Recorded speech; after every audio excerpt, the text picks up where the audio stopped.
jiwekee barnamiji kuwa mimi nitasoma kiasi fulani cha Qur'an kila siku, vile itakavyokuwa lazima nitajipinda nisome. Ikiwa ni siku kama kwa mfano leo Jumapili watu waende kazini, basi wekania leo nitasoma hata kama juzuu 5, 7 mpaka 10. Wallahi ukijiangalia makini utakuta kuwa waweza. Chunga tu maadui, marafiki wabaya, michezo ya kipuzi ambao wakati wa Ramadhani ndio huenea, na simu. Katika maadui wa karibu ambao hatuwajui sisi, mmoja ni simu. Ukiwa makini ukitizama simu yako utakuta kuwa yale masaa unayotumia katika kuitumia simu katika mambo ambayo waweza kujiweka mbali nayo ni mengi sana. Kwa kweli mtu anayesoma Qur'an vizuri kabisa hana matatizo katika kusoma. Katika jisali moja aweza kusoma juzuu 3 kila dakika 20, juzuu moja tuseme hivi.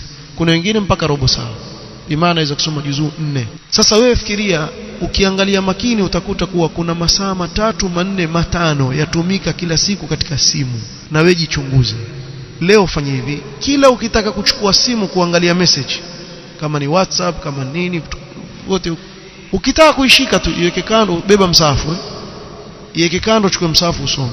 Soma we, ukichoka wacha.